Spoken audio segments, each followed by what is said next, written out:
Hello बच्चों, आज हम बात करेंगे मूविंग चार्जेस एंड मैग्नेटिज्म के लेक्चर नंबर 16 के बारे में। तो भाई अब तक हमने क्या किया था, सर्कुलर आर्क वगैरह लिए थे, सेमी सर्कुलर आर्क वगैरह लिए थे, सर्किल वगैरह लिए थे, कई सारी ऐसी कहानियां बनाई थी, क्वाड्रेंट वगैरह। उनका हमने क्या किया था, पी डिस्टेंस पर मैग्नेटिक फील्ड कितना आता है उसको कैलकुलेट किया। उसके बाद कई सारे basic question series, complex question series वगैरह लाए। तो उसी के ऊपर आज बेस्ड एक बहुत ही मोस्ट कॉम्प्लेक्स क्वेश्चन सीरीज है। तो शुरू करते हैं एक बहुत ही सुंदर सा लेक्चर, एक बहुत ही खूबसूरत सी दोपहर में। चलो भाई, बाकी सब वहां बताया है पिछले लेक्चर्स में। 15 लेक्चर अब तक आ चुके हैं मूविंग चार्ज एंड मैग्नेटिज्म पर, बायोट सावर्ट लॉ वगैरह कई सारी कहानी। तो जो लोग नहीं देखे जाके देख सकते हैं, अगर नहीं भी देख के आओगे यहाँ ऐसा समझाएंगे कि शायद समझ में आ जाए। तो शुरू करते हैं अपना प्यारा सा लेक्चर। Question number 1। भाई क्या है क्वेश्चन, देखो भाई, सबसे पहले हम क्या करेंगे, हम क्या करते हैं, एक सर्किल लेते हैं। ठीक है, हम एक सर्किल लेते हैं। हम यहाँ पर क्या करेंगे, हम यहाँ पर एक सर्किल को बनाएंगे और उसको हम क्या करेंगे, कई सारे वायर्स से कनेक्ट करेंगे। देखने क्या होता है भाई। सबसे पहले हम क्या करेंगे, हम एक यहाँ पर सर्कुलर आर्क ले लेते हैं, ऐसे इस तरीके से कि भाई ये हमने एक सर्कुलर आर्क, आर्क नहीं सर्किल लिया है। ठीक है, अब भाई यहां से हम क्या करेंगे, हम यहाँ पर एक पॉइंट बनाते हैं। इसको हम मान लेते हैं भाई ये सेंटर है। ठीक है, ओ है हटा देते हैं क्योंकि ना अभी दिक्कत होगा कुछ, अभी इसमें बनाएंगे एंगल वेंगल, तो ऐसे रहने तो ठीक है, सेंटर है। ठीक है, अब हम क्या करेंगे, अब हम यहां से नई नई कहानियां बनाएंगे। हम क्या करेंगे, यहां से हम एक स्ट्रेट वायर को कनेक्ट करेंगे। ठीक है, यहां पर हम क्या करेंगे, मान लेते हैं यहां से हमने एक स्ट्रेट वायर को लिया। ठीक है, फिर हम यहां पर आए, हमने यहां से भी एक स्ट्रेट वायर लिया। मतलब हमने जो है दो स्ट्रेट वायर्स ले लिए, एक हमने यहां पर स्ट्रेट वायर लिया और एक हमने यहां पर स्ट्रेट वायर लिया। ठीक है, अब क्या होगा, मान लेते हैं इस स्ट्रेट वायर से आई अमाउंट ऑफ करंट निकली। ठीक है, अब अगर ये आई अमाउंट ऑफ करंट इस वायर से निकलेगी तो भाई कुछ पार्ट ऑफ करंट यहां भागेगा, कुछ पार्ट ऑफ करंट यहां भागेगा, और एज इट इज आई ऐसे यहां से निकल जाएगा। ठीक है भाई, तो मान लेते हैं आई यहां से दो टुकड़ों में बटा, यहां पर जाते हुए I1 में बटा, और ये I1 यहां पर ऐसे चला गया। ठीक है, और फिर यही जो आई अमाउंट ऑफ करंट है ये दूसरे पार्ट में यहां टूट करके आ गया। ठीक है, मान लेते हैं यहां पर I2 अमाउंट ऑफ करंट गया, मतलब I में से डिवाइड होके एक तरफ I1 चला गया, एक तरफ I2 चला गया, और I amount of current as it is यहां से ऐसे निकल गया। ठीक है, ठीक मेरे भाई, आई जो है यहां से ऐसे निकल गया और यहां पर I1 में चला गया और इधर I2 करंट चला गया, और इस लाइन से सीधा ऐसे निकल गया यहां पर। इतना समझ में आया। अब देखो भाई, हमसे कहा, मान लेते हैं इस पॉइंट O, इसको कहां में बनाऊं क्योंकि कई सारे एंगल्स वगैरह भी बनाने रहते हैं ना। मान लेते हैं यही बना लेते हैं, ये जो हमारा सेंटर है। ठीक है, अब इस O जो कि हमारा सेंटर है, इस O पॉइंट पर कितनी मैग्नेटिक फील्ड प्रोड्यूस होगी इन सभी चीजों की वजह से। क्या क्या है, एक स्ट्रेट वायर है। ठीक है, फिर यहां पर एक स्ट्रेट वायर है। ठीक है, फिर ये सर्कल देखो तो उस सर्कुलर आर्क में नहीं बट जा रहा, यहां से यहां तक एक सर्कुलर आर्क बन रहा, छोटा वाला सर्कुलर आर्क, और फिर क्या हो रहा, यहां से लेकर के यहां तक यहां पर एक बड़ा आर्क बन रहा। यानी ये सर्किल जो है दो सर्कुलर आर्क्स में बट रहा, एक छोटा वाला सर्कुलर आर्क, एक बड़ा वाला सर्कुलर आर्क। तो भाई हम जो इस वायर की वजह से जो मैग्नेटिक फील्ड प्रोड्यूस होगी उसको हम मान लेते हैं, इसको हम पहला नाम देते हैं। हम ना भाई ये पहला वाला ज्योमेट्री है जिसकी वजह से मैग्नेटिक फील्ड प्रोड्यूस होगी, तो इसको हमने फर्स्ट नाम दे दिया। ठीक, फिर ये बड़ा वाला आर्क, इसकी वजह से भी कुछ मैग्नेटिक फील्ड का कंट्रीब्यूशन होगा इस O पॉइंट पर मैग्नेटिक फील्ड बनाने में, तो इसको हम मान लेते हैं सेकंड ज्योमेट्री। ठीक है, फिर ऐसे ऐसे आते हैं, ये छोटा वाला सर्कुलर आर्क, इसको हम मान लेते हैं कि भाई ये हमारा तीसरा वाला ज्योमेट्री है जिसकी वजह से कुछ amount of magnetic field produce हो रही इस O पॉइंट पर, इसे मान लिया हमने तीसरा। फिर भाई हमने क्या किया, हमारा जो ये चौथा वाला लास्ट में जो है ये हमारा स्ट्रेट वायर है, तो इसको हम मान लेते हैं फोर्थ। ठीक है, इसकी वजह से भी कुछ मैग्नेटिक फील्ड बन रही होगी वो पॉइंट पर। ठीक है, अब आती है नई नई कहानी। अब दूसरी कहानी क्या बनेगी भाई, दूसरी कहानी क्या बनेगी, अब नई कहानी होगी कि हम पता करते हैं। सबसे पहले हम इसकी वजह से मैग्नेटिक फील्ड देखेंगे। तो इसको हम मान लेते हैं B1, जो पहले वाले स्ट्रेट वायर की वजह से मैग्नेटिक फील्ड बनेगी उसको हम मान लेते हैं भाई B1, ठीक है। इसको हम मान लेते हैं भैया ये B1 है।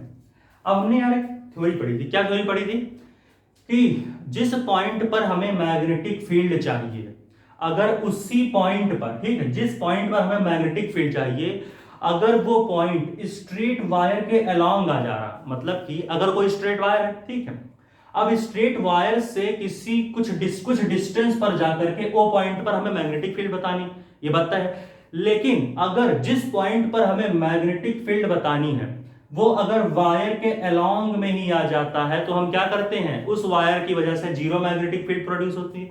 भाई ये सब बताया है पिछले लेक्चर्स में सारी कहानी कि कैसे पता करते हैं कि भाई अगर हमने कॉन्सेप्ट पढ़ा है कि अगर किसी स्ट्रेट वायर से मैग्नेटिक फील्ड भाई तुम बताना चाह रहे हो और वो पॉइंट स्ट्रेट वायर के अलोंग ही है, अलोंग मतलब उसी डायरेक्शन में है जिस डायरेक्शन में वायर है, मतलब कि जिस पॉइंट पर भाई तुमको मैग्नेटिक फील्ड बताना है अगर वो पॉइंट वायर के अलोंग जा रहा है, यहां पर जैसे वायर के अलोंग है ये पॉइंट, अब यहां पर इस स्ट्रेट वायर की वजह से मैग्नेटिक फील्ड क्या आएगी, जीरो आएगी। कैसे बताया था ना कि हम क्या करते थे, जब हम किसी स्ट्रेट वायर से मैग्नेटिक फील्ड बताते थे तो क्या लेते थे, ऐसा कुछ बनाते थे ना, कोपचे में दिखा देते हैं ऐसे। हम यहां मान लो भाई एक स्ट्रेट वायर है, ठीक है, अब इसकी वजह से बताना मैग्नेटिक फील्ड कुछ डिस्टेंस पर, मान लेते हैं ए डिस्टेंस पर, यहां पर आके अब यहां हमें मैग्नेटिक फील्ड बतानी है, ठीक है, कितनी मैग्नेटिक फील्ड प्रोड्यूस होगी। तो हम यहां पर क्या करते थे, यहां से हम एक लाइन ज्वाइन करते थे, यहां से एक लाइन ज्वाइन करते थे, इस एंगल को मान लेते थे भाई φ1 है और इस एंगल को मान लेते थे कि φ2 है, दो एंगल लेते थे, एक φ1 मान लेते थे, एक φ2। अब भाई यहां तो क्या होगा, कुछ डिस्टेंस पर यहां मैग्नेटिक फील्ड पूछ रहे हैं, तो यहां मैग्नेटिक फील्ड का फॉर्मूला क्या निकल के आता था, mu not upon 4 pi into I, sorry mu not upon 4 pi into I upon A, फिर ब्रैकेट में क्या होता था, साइन φ1 प्लस साइन φ2, यही होता था, ठीक है। अब भाई ये साइन φ1 होता था, ये साइन φ2, अब यहां पर कुछ एंगल बन जाता था तो यहां वैल्यू रख करके मैग्नेटिक फील्ड की वैल्यू आ जाती थी। लेकिन इस केस में देखो भाई, यहां पर अगर इस केस के हिसाब से देखो तो वायर के अलोंग ही मैग्नेटिक फील्ड पूछ रहा, यानी जिस डायरेक्शन में वायर है उसी डायरेक्शन में मैग्नेटिक फील्ड यहां पर पूछा जा रहा है, यानी φ1 यहां पर बनेगा, φ2 भी यहीं पर बनेगा। भाई एंगल वहीं बनेंगे जिस पॉइंट पर मैग्नेटिक फील्ड पूछ रहे हो भाई आप, वहीं पर तो एंगल बनाओगे। तो इस केस में क्या हो गया, φ1 भी यहीं पर बन गया और φ2 भी यहीं पर बन गया। अब भाई यहां पर बनाओगे तो φ1 φ2 दोनों जीरो के बराबर नहीं आ जाएंगे, जीरो एंगल बन रहा भाई वायर के अलोंग ही बना दियो, एंगल कुछ दिख ही नहीं रहा तो जीरो। अब साइन जीरो क्या होता है, जीरो, तो यहां साइन φ1 की जगह जीरो पुट करोगे, यहां साइन φ2 की जगह भी जीरो पुट करोगे, अब जीरो इंटू इतना जीरो आ जाएगा, तो मैग्नेटिक फील्ड क्या बन जाती थी, जीरो। तो ये कहानी बताया है, लेकिन बहुत लोग होते हैं भुलक्कड़, तो भाई उनके लिए ये फिर से बताना पड़ता है, क्या करा जाए, यस कर दें, समझ में आया, चलो भाई। तो यही कहानी है और कुछ नहीं, एक बार बताया है हम लोगों ने, लेकिन हमारे बच्चे हैं ऐसे कि सर मैं भूल गया, पिक्चर नहीं भूलता बच्चा, हाँ पिक्चर 3 घंटे की देख के आएगा पूरी याद रहेगी, लेकिन अब ये कहानी है सर पिछले लेक्चर में कब बताए थे, तो क्या करा जाए, तो B1 क्या हो गया, जीरो, इस स्ट्रेट वायर की वजह से। क्यों, क्योंकि भाई मैग्नेटिक फील्ड क्या है, मैग्नेटिक फील्ड जो है वो अलोंग द वायर बन रहा है, जो हमारा मैग्नेटिक फील्ड है वो क्या है, वो अलोंग द वायर बन रहा, ठीक है। जो हमारी मैग्नेटिक फील्ड है वो कैसी है, मैग्नेटिक फील्ड हमारी वायर के अलोंग है, बताया, डिस्क्राइब कर दिया ना भाई कैसे हुआ, बताया है सब कुछ, लेकिन फिर से बता दिया। अब B2 देख, पहले इसको खत्म कर दे, B4, अगर भाई B4 हम देखें तो ये भी जीरो ही होगा, ऐसा क्यों, B4 जीरो क्यों भाई, क्योंकि ये भी एक स्ट्रेट वायर है और हमें O पॉइंट पर मैग्नेटिक फील्ड बतानी। अब O पॉइंट और वायर दोनों सेम डायरेक्शन में है, भाई जिस पॉइंट पर मैग्नेटिक फील्ड बतानी वो पॉइंट वायर के अलोंग आ रहा, फिर वही केस जहां हमने बताया था, तो जीरो मैग्नेटिक फील्ड प्रोड्यूस होगी, कैसे होगी अभी फिर से बताया, ठीक है। तो भाई यहां पर हम क्या लिख देंगे, मैग्नेटिक फील्ड हमारी क्या है, मैग्नेटिक फील्ड, ठीक है, अलोंग द वायर, क्योंकि भाई वायर के अलोंग में है, वही कहानी, ठीक है। अब हम देखते हैं भाई B4, सॉरी अब हम देखते हैं, ये हमारा क्या था B1 B4 खत्म हो गया। अब हम देखते हैं B2, दूसरे वाले, ये जो हमारा दूसरा वाला कौन सा, ये जो सर्कुलर आर्क है, ठीक है। सर्कुलर आर्क की वजह से ये बड़ा वाला सर्कुलर आर्क, इसको B2 माना हमने सेकंड नंबर पे। तो दूसरे वाले जो हमारा दूसरा पॉइंट पे क्या है, सर्कुलर आर्क है। तो इस बड़े वाले सर्कुलर आर्क की वजह से कितनी मैग्नेटिक फील्ड प्रोड्यूस होगी, देखते हैं। इसको हम क्या माने हैं, B2, 2 पॉइंट। अब भाई हमने फार्मूला डिराइव करा है पिछले लेक्चर्स में, किसी भी सर्कुलर आर्क का कितना मैग्नेटिक फील्ड प्रोड्यूस होता है किसी ओ पॉइंट पर। मान लेते हैं ये आर डिस्टेंस पर सब कुछ खेल हो रहा है, ठीक है, मैंने लिखा नहीं, ठीक। हाँ, तो हमने फॉर्मूला पढ़ा है, क्या पढ़ा है, सर्कुलर आर्क की वजह से कितनी मैग्नेटिक फील्ड प्रोड्यूस होती है, म्यू नॉट अपॉन 2, और जो करंट फ्लो हो रहा, I1 करंट फ्लो हो रहा, तो I1 किस डिस्टेंस पर, ये सेंटर है, यहां से यहां R है, तो यहां से यहां भी R ही होगा, तो R डिस्टेंस पर, ठीक है। तो यहां क्या होगा भाई, I1 अपॉन R, फिर हम क्या करते थे, ब्रैकेट लगाते थे, ठीक है। इस एंगल को हम मान लेते भाई थीटा है, ठीक है, थीटा। तो R का फॉर्मूला ही होता था क्या, थीटा अपॉन 2 पाई, मतलब आर्क का जो एंगल होगा उसको डिवाइड कर देंगे सर्किल के होल एंगल से, पूरे एंगल से। सर्किल का टोटल एंगल क्या होता है, 2 पाई। तो आर्क में हम क्या करते हैं, जिस एंगल पर आर्क बन रहा उस एंगल को ऊपर, और एक सर्किल का पूरे एंगल को नीचे। एक सर्किल का पूरा एंगल क्या होता है, 2 पाई। तो यहां क्या हो जाएगा, थीटा अपॉन 2 पाई, ठीक है। यह हमारी हो गई magnetic field due to this circular arc, कौन सा, बड़ा वाला, बड़े वाले सर्कुलर आर्क की वजह से B2। अब इसका हम डायरेक्शन देख लेते हैं, किसका, मैग्नेटिक फील्ड का भाई। अब मेरे भाई मैग्नेटिक फील्ड का डायरेक्शन हम राइट हैंड थंब रूल लगाते थे, पिछले लेक्चर्स में देखा कैसे। अपने राइट हैंड, जो हमारा दाहिना हाथ है, राइट हैंड के पाम को करंट के डायरेक्शन में ले जाते थे। तो करंट के डायरेक्शन में ले गए अपने राइट हैंड के पाम को। अब क्या करते थे, पाम को हम उस पॉइंट की तरफ कर्ल करेंगे जिस पॉइंट पर हमें मैग्नेटिक फील्ड चाहिए, यानी ओ पॉइंट की तरफ इसको कर्ल करेंगे। तो करंट ऐसे गया, अब अपने पाम को ओ पॉइंट की तरफ कर दो, ओ पॉइंट। ओ पॉइंट पर देखो तो डायरेक्शन जो है पाम का अंदर की तरफ आ रहा, यानी कि जो मैग्नेटिक फील्ड का डायरेक्शन होगा वो अंदर की तरफ आएगा, जो पाम का डायरेक्शन होगा वही मैग्नेटिक फील्ड का। तो भाई जो डायरेक्शन है मैग्नेटिक फील्ड का वो कैसा आएगा, वो हमारा इनवर्ट्स आएगा, ठीक है। वो हमारा भाई इनवर्ट्स आएगा, हमारा डायरेक्शन होगा वो इनवर्ट्स आएगा, किसका, सर्कुलर आर्क की वजह से। कौन सा, बड़ा वाला। अब हम छोटे वाले सर्कुलर आर्क को लेते हैं। छोटे वाले सर्कुलर आर्क को हमने किस नंबर पर रखा है, तीसरे नंबर पर, यानी B3। तीसरे की वजह से कितनी मैग्नेटिक फील्ड प्रोड्यूस होगी। भाई ये भी एक सर्कुलर आर्क है। अच्छा रुको यार, एक गड़बड़ी हुई, सॉरी एक गलती हुई है। ये थीटा एंगल तो यहां पर सबटेंड हो रहा है छोटे वाले आर्क की तरफ, बड़े वाले आर्क के लिए तो ये एंगल सबटेंड हो रहा है ना आर्क का, ये तो मैं भूल गया भाई। हम आर्क का एंगल रखते हैं लेकिन कौन सा एंगल, बड़ा वाला आर्क है, बड़े वाले आर्क की तरफ कौन सा एंगल है, ऊपर वाला, ये एंगल है। तो ये एंगल क्या होगा, पूरा एंगल 2 पाई, और इतना थीटा कवर किया है, तो यहां से यहां तक का एंगल 2 पाई माइनस थीटा। तो यहां पर क्या हो जाएगा, यहां पर हो जाएगा मेरे भाई 2 pi minus theta, 2 pi minus theta, ठीक। अब बोले मैं नीचे वाला लगा, मतलब भाई ऊपर वो वाला एंगल रखो जिस सर्कुलर आर्क के लिए मैग्नेटिक फील्ड निकाल रहे हो, तो उसके लिए एंगल रखोगे ना। तो भाई बड़े वाले सर्कुलर आर्क के लिए हम कौन सा एंगल रखेंगे, इस वाला, बड़ा वाला, क्योंकि भाई यही एंगल तो सबटेंड हो रहा है इस आर्क के लिए, यही एंगल तो सबटेंड हो रहा है, ये थोड़ी ना सबटेंड हो रहा है मैंने गलत लिख दिया, ठीक है। तो 2 पाई माइनस थीटा अपॉन 2 पाई, क्योंकि हम ये 2 पाई माइनस थीटा बन रहा था, ठीक है।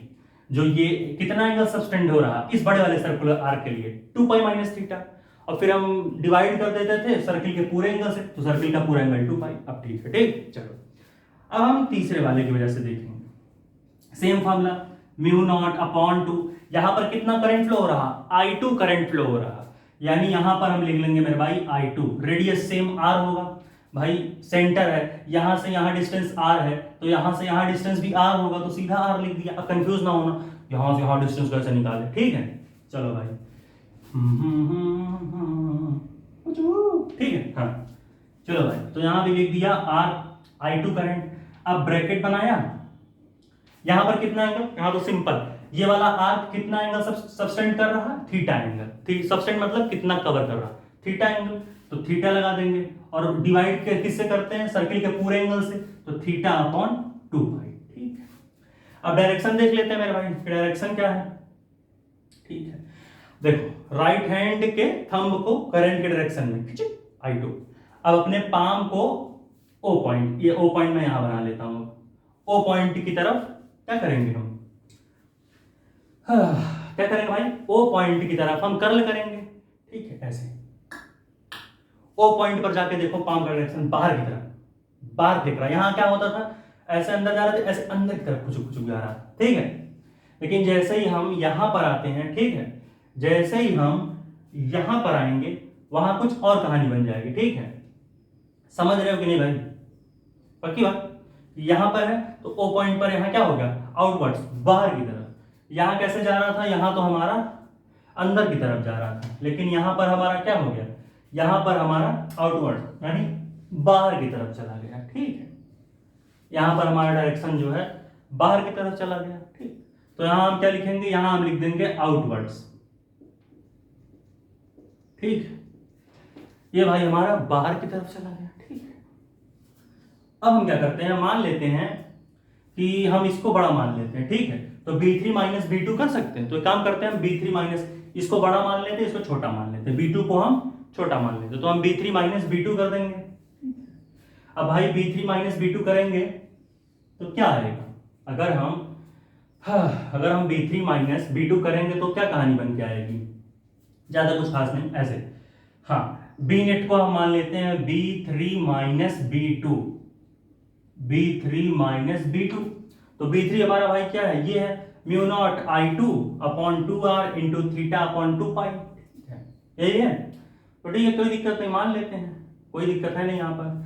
तो यहाँ पर हम क्या करेंगे, यहाँ हम मान लेते हैं B3 हमारा ये है, तो इसको मान लेते हैं mu naught upon 2 into I2 upon R, bracket में हम क्या लेंगे, ब्रैकेट में हम लेंगे थीटा अपॉन 2 पाई। ठीक है, माइनस हमारा B2 कितना भाई, B2 हमारा है म्यू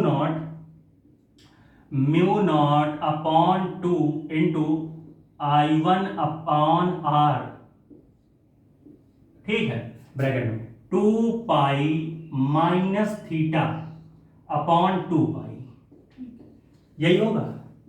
अब मेरे भाई तुम चुपके में कैसे ले सकते हो कि B3 बड़ा है और B2 छोटा है, कैसे पता चल रही है, पता तो है नहीं हमें, हमने बस मान लिया कि B3 बड़ा है तो हमने ऐसे आंसर को अपने उतार दिया, लेकिन कहानी कुछ और भी हो सकती है।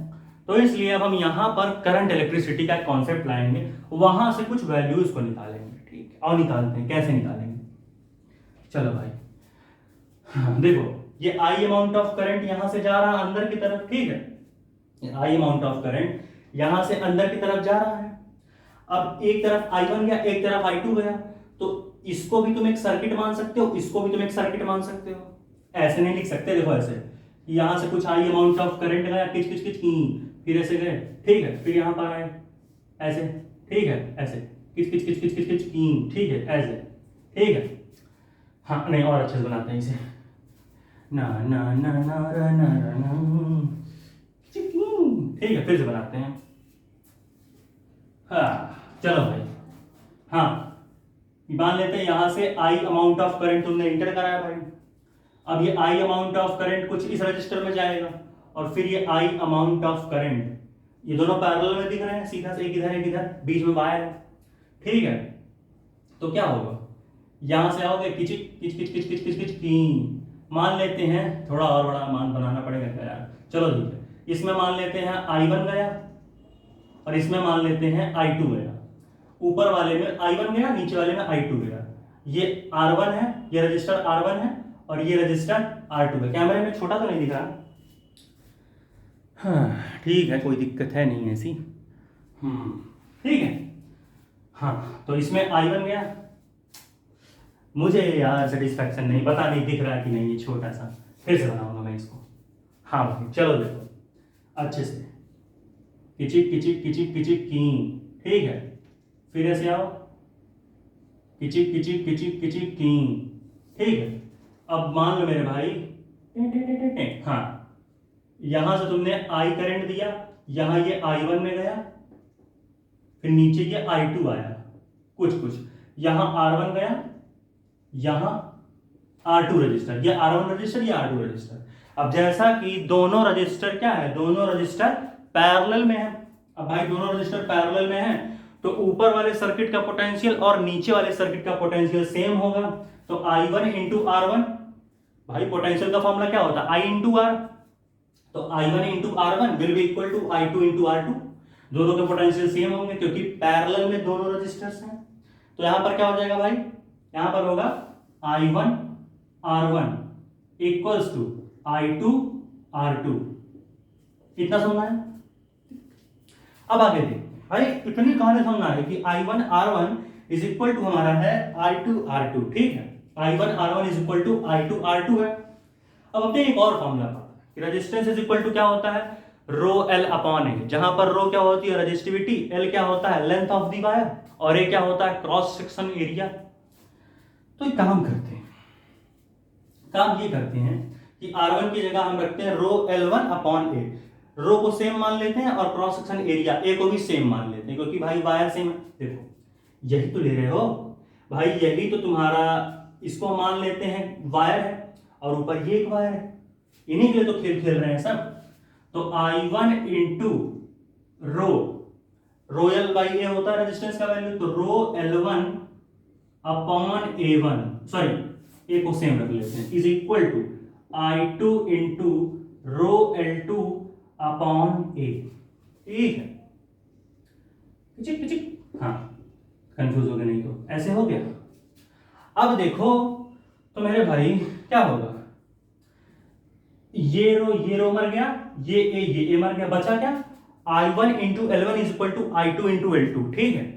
तो यहां बचेगा क्या, यहां बचेगा I1 L1 equals to I2 L2, कुछ ठीक है, नोट करो इसे। ठीक है, इतना हो गया। अभी सवाल बचा है, तो I1 L1 is equal to क्या आया, I2 L2, ठीक है। I1 L1 is equal to I2 L2 आ गया, ठीक है। अब आगे हम क्या करेंगे, इतनी कहानी तो हो गई। अब हम लेंथ की वैल्यू निकालते हैं। देखो यहाँ कहानी क्या हुई है, इसको थोड़ा छोटा बनाओ, इतना बड़ा क्या बन गया, हाँ इसको अंदर बना देते हैं, कोई दिक्कत नहीं, ये ऐसे ये 3 है। अब क्या करते हैं मेरे प्यारे भाई, यहाँ कहानी क्या हुई समझ पाए लोग। I1 R1 is equal to I2 R2 है, यानी जो I2 वाला है इसको, इसके लिए हम ये लेंथ मानेंगे, R2 है, R2 है और इसमें I करंट फ्लो हो रहा, तो जिस वायर में I2 करंट फ्लो हो रहा उसके लिए हम लेंथ को L2 ले लेते हैं, ठीक है।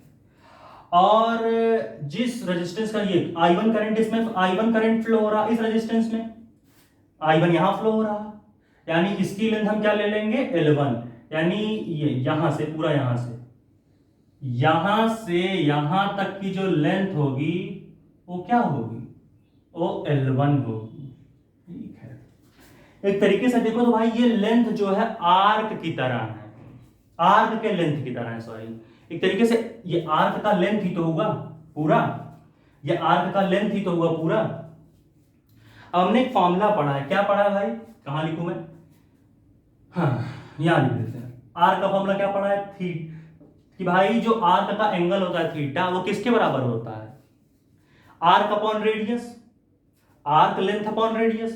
तो पहले इसके लिए देखते हैं L2 के लिए, तो यहां पर आर्क की लेंथ कितनी है, आर्क की लेंथ यहां L2 है, ठीक है। तो यहां आर्क लेंथ क्या होगा L2 अपॉन रेडियस क्या है इस वाले आर्क के लिए, R ही है, तो ये R हो गया, ठीक है। विच इंप्लाइज दैट जो L2 लेंथ होगा इसकी वैल्यू क्या हो जाएगी, इसकी वैल्यू कितनी हो जाएगी, इसकी वैल्यू हो जाएगी R थीटा, ठीक है, पक्की बात। ये दूसरे वाले लेंथ के लिए हो गया, ठीक है। यानी जो L2 की वैल्यू होगी वो R थीटा के बराबर आ जाएगी, ठीक। क्यों बता रहे हैं, बताएंगे सारी ये। अब हम दूसरी कहानी देखते हैं, क्या देखेंगे कि भाई अब हम देखेंगे L1 के लिए, पूरा L1, इसके लिए भी सेम कहानी, इसके लिए कितना थीटा का एंगल कितना है, 2 पाई माइनस थीटा। भाई इस वाले आर्क के लिए 2 पाई माइनस थीटा एंगल है। तो भाई यहां पर क्या हो जाएगा, यहां हो जाएगा 2 pi minus theta is equal to, arc का लेंथ L1 है, पता नहीं नीचे दिख रहा है कि नहीं, L1 अपॉन रेडियस कितना है, रेडियस हमारा सेम आर ही होगा, यहां से यहां आर होगा क्योंकि सेंटर पर है। तो आर, यार ये नीचे वाला बोर्ड दिख रहा है कि नहीं, दिख तो रहा होगा, उम्मीद है पूरी। चलो ठीक है, यानी यहां से L1 की वैल्यू क्या हो जाएगी, 2 pi minus theta into R. जो L1 की वैल्यू होगी वो कितनी होगी, हमारा L1 क्या हो जाएगा, L1 हमारा हो जाएगा 2 pi minus theta into R, 2 pi minus theta into R, यही होगा। इसको इरेज कर दे ताकि कंफ्यूज हो, ये L1, तो L1 की वैल्यू क्या हो गई, 2 pi minus theta into R. क्यों बताया, ये बता रहे, ये पूरा इरेज करिए, ये समझो पूरा, B3 B2 B4 B1 तक, इसको थोड़ा सॉल्व करेंगे। ये नोट करो, इसको इरेज करते हैं, नोट कर लो, 1 2 3 4 भाई, पॉज करके नोट करो, पॉज करो भाई, नोट करो, कर ली, चलो, क्योंकि जगह नहीं है बोर्ड पे अभी ना। चलो बता रहे हैं क्यों ऐसा कहानी हमने बनाया, देखो सुनो, देखो एक काम करो, ये जो नेट मैग्नेटिक फील्ड आई, यहां पर कुछ चीजें हम कॉमन लेते हैं। क्या क्या कॉमन दिख रहा, म्यू नॉट अपॉन 2 कॉमन है, और क्या कॉमन है, आर कॉमन है, ठीक है, हाँ, म्यू नॉट अपॉन यहां पर 2 है, यहां पर भी म्यू नॉट अपॉन 2 है, ठीक है, ठीक है, इतना ठीक है, इतना तो हमको पता है। हाँ, अब हम यहां पर क्या बनाएंगे कि हमारा जो है, एक काम करते हैं, यहां पर हम कुछ चीजों को कॉमन लेते हैं। क्या क्या कॉमन ले सकते हैं, म्यू नॉट यहां पर कॉमन हो जाएगा, ठीक है, 2 2 जा 4, 2 2 जा 4, यानी mu not upon 4 pi common आ जाएगा, ठीक है, 2 2 जा 4, 2 2 जा 4, यानी mu not upon 4 pi common, R common है दोनों में, ठीक है। तो लिख लेते हैं यहां पर, जो बी नेट होगा वो क्या होगा, यहां पर म्यू नॉट है, कचक्कू, यहां पर 4 पाई, ठीक है, हाँ 4 पाई कॉमन हो गया, और क्या कॉमन है, इंटू आर कॉमन है, आर भी तो कॉमन है, ठीक है, इंटू आर, ठीक है, mu not upon 4 pi R common है।